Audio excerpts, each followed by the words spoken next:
Chers compatriotes, je suis une jeune Gabonaise. Je viens ce matin pour m'exprimer pour un certain nombre de choses que nous avons vécues, que j'ai vécues au Maroc à Cheikh Khalifa. Et ce matin, j'ai encore écouté le témoignage d'une dame. Et cela vient encore confirmer ce que je vais vous raconter ce matin. Cette femme dit que son enfant est en fin de vie. C'est la même chose que moi je ressens encore ce matin. Je suis également presque à la fin de ma vie. Parce que tout simplement, j'ai accepté une évacuation. Je suis allé au Maroc. En allant au Maroc, je suis parti avec 1/10 de ma vie. Donc je voyais, je faisais toute la paperasse de moi-même. Je suis allé en fin décembre. Je suis resté à l'hôtel 2 mois. On m'a pris en charge pendant le mois de février. Je suis rentré au bloc.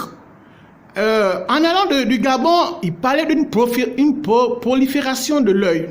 Arrivé au Maroc, ils m'ont parlé d'un décollement de la rétine et ils m'ont pris au mois de février. Il m'a mené au bloc, le Covid est arrivé, donc il n'était plus question que le médecin vienne traiter les malades. Et nous sommes restés livrés à nous-mêmes à l'hôtel. Le médecin a réapparu pendant le mois de juin. Mais il était question que le silicone, on puisse l'enlever dans les 6 mois qui suivaient. Mais ce qui n'a pas été fait. Le médecin traitant revenait de Rabat. Donc il revenait après 1 semaine, tous les mercredis, pour nous traiter. Et il est revenu pendant le mois de juin. Quand il est revenu, il m'a examiné. Mais constatant que l'opération n'avait pas réussi, il m'a demandé d'attendre. Au sortir de la salle d'examen, le médecin avait disparu. Quand il a disparu, je suis resté de juin en décembre. Je n'ai plus jamais revu ce médecin. Les autres médecins ne pouvant pas me traiter parce qu'ils ont dit que ce n'est pas eux qui m'avaient opéré. Donc un silicone qu'on devait enlever 6 mois, je suis resté 12 mois avec. La CLAMGES a demandé pour que nous puissions encore rentrer au Gabon. Je suis rentré. J'ai consulté le médecin. Ils m'ont envoyé en Istanbul pour enlever le silicone. Donc ça remontait à 18 mois. L'œil a eu le temps de de détériorer. Qu'est-ce qui se passe? Arrivé encore à Istanbul, je rencontre un marabout. C'est-à-dire, il paraîtrait que c'était un éminent professeur. Donc, je discute avec ce médecin. Il me dit non, il n'y a pas de problème. Ce que vous verrez encore mieux que lorsque vous êtes arrivé. Je fais confiance à ce professeur. Quand il m'amène au bloc, quand je sors, je suis dans un noir obscur. Je commence par crier dans tous les toits. CLAMGES, je veux rester pour continuer à suivre les soins. Ils m'ont répondu, le médecin a déjà fait son rapport, vous devez rentrer sur le Gabon. Quand je rentre sur le Gabon, je consulte encore le médecin traitant. Le médecin traitant me dit, mais on vient de vous opérer à Istanbul, vous avez encore une hémorragie dans l'œil. Que moi je ne peux pas traiter ici, il n'y a pas le plateau technique, vous devez repartir en évacuation. Et comme ça, on me refait une révocation qui prend presque 6 mois parce qu'il faut faire la paperasse. Je repars en Tunis. Quand je repars à Tunis, on me dit, non madame, vous venez encore faire quoi ici? Il est trop tard. Je commence encore à pleurer. Je pleure. Quand je pleure, je rentre. Je rencontre encore le médecin traitant du Gabon. Il me dit, il faille que je vous envoie une évacuation. J'aurais fait la paperasse. En faisant la paperasse, il m'accorde une évacuation pour le Maroc. Je dis non. Je suis allé au Maroc. J'ai pratiquement fait 1 année au Maroc. Je suis resté avec le même silicone. Je n'ai eu aucun résultat. Tout au contraire, le peu de vues que j'avais amené, c'est abîmé considérablement. Mais comment voudrez-vous que moi, je puisse encore aller à Cheikh Khalifa? La dame qui m'avait reçu, la gestionnaire des dossiers, m'avait demandé de faire une lettre au directeur général. J'ai fait cette lettre, on ne m'a jamais répondu.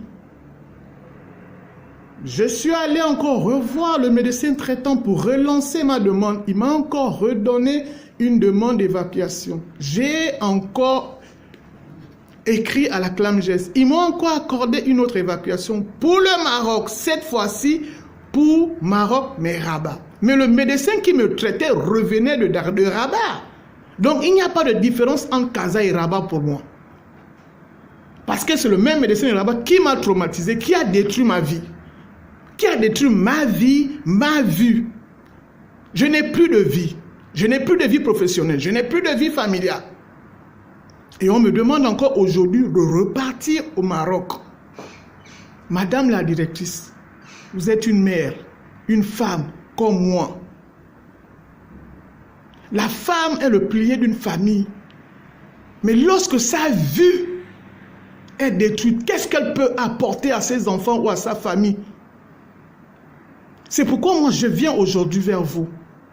Vous supplier que je n'ai plus envie d'aller au Maroc. Je veux une alternative pour la France, pour un autre pays, mais pas le Maroc. Parce que le Maroc m'a traumatisé. On ne peut pas rester près d'une année au Maroc sans soins et me demander de repartir dans cet endroit. Ce n'est pas possible, madame. Nous sommes des êtres humains. Nous avons des faiblesses.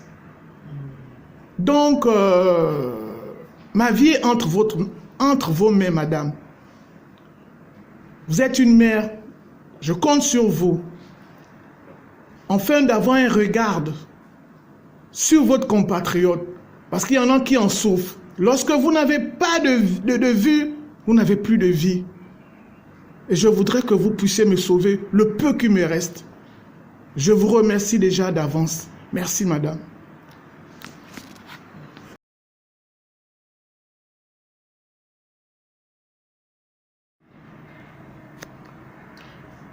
Bonjour à tous. Là, vous venez d'écouter le témoignage d'une autre compatriote qui a suivi l'élément sur le jeune qui est rentré du Maroc en fin de vie. Elle également, elle a été évacuée dans le même hôpital au Maroc. Elle vient ce matin pour non seulement faire son témoignage, mais également de supplier la nouvelle direction de la CNAMGES de ne pas l'évacuer dans ce pays, dans cet hôpital qui l'a rendu complètement aveugle. Et voir, plus sur recommandation du médecin, là où on peut vraiment essayer de récupérer quelque chose. Mais la question que nous, on se pose à Scorine, c'est de savoir un peu comment sont mises en place ces conditions d'évacuation.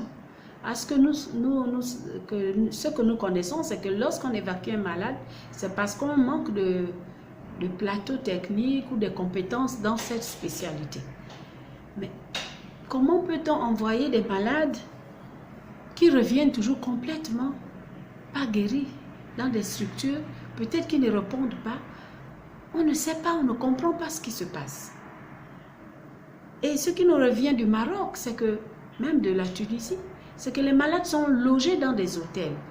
Est-ce que l'hôtel est une structure sanitaire? Comment peut-on prendre des malades aussi dans des situations difficiles? Personne ne les attend à l'aéroport, c'est-à-dire l'hôpital. On les emmène. Il y a certainement quelqu'un qui les récupère là dans des conditions, on ne comprend pas, des contrats qu'ils ont mis en place. On les amène dans des chambres d'hôtel où ils restent. Pour le cas du jeune compatriote, il est resté 8 mois pour revenir comme ça. Et dans quelles conditions? Il était chassé, pour chasser. Et le médecin de dire, oui, écoutez, on verra ça avec votre médecin, j'ai tout inscrit dans le dossier. Mais c'est trop facile. C'est quand même l'argent du contribuable. Et la jeune dame qui aujourd'hui, dans les mêmes conditions, a été traitée de la même façon. Elle est restée près d'un an au Maroc. Elle se retrouve comme ça. Aujourd'hui, elle supplie la CNAMJS de l'évacuer ailleurs sauf le Maroc. Est-ce que ces évacuations, nous nous posons la question, sont faites dans... les normes sont observées? Parce que nous avons saisi le ministre de la Santé pour que nous puissions connaître les structures dans lesquelles sont évacués nos patients. Est-ce que ces structures répondent aux normes médicales ou... je ne sais pas. Jusqu'à ce jour, nous n'avons pas de réponse. Je pense que Ascorim, qui est une association, ne fait que tirer la sonnette d'alarme. Nous sommes là pour dire que c'est bien lorsque c'est bien, lorsque ça va mal, de dire que ça va mal. Chaque jour, nous recevons des compatriotes qui sont dans des situations de détresse extrême. Et nous sollicitons vraiment la collaboration de tous pour que les patients soient pris en charge correctement, aussi bien dans nos hôpitaux au Gabon, parce que là ce matin nous avons reçu l'urgence de Bob Le Fou depuis la France qui nous avertit qu'il y a un compatriote à l'hôpital militaire qui n'est pas pris en charge parce qu'il faut payer une caution. Nous irons sur place regarder, vérifier l'information pour saisir les autorités de droit, c'est-à-dire le ministère de la Santé, la CNAMJS et l'inspection générale de la santé, certainement qui est déjà informée, d'aller sur le terrain pour voir si l'information est avérée. Comment on va continuer comme ça? Comment peut-on continuer avec des pratiques qui endeuillent chaque jour nos familles? Nous savons que la CNAMJS est une structure qui aide beaucoup des personnes en situation de précarité, voire même des indigents, parce que là, on ne peut pas vous exposer tous les dossiers.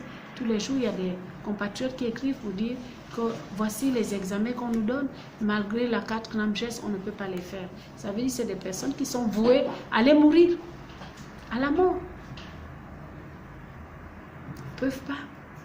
Et là, avec les nouvelles décisions du CTRI, nous allons voir ensemble comment on peut trouver des solutions rapides pour ce genre de compatriotes, pour qu'ils ne meurent pas en maison, parce que beaucoup meurent maintenant dans les maisons, dans l'ignorance totale.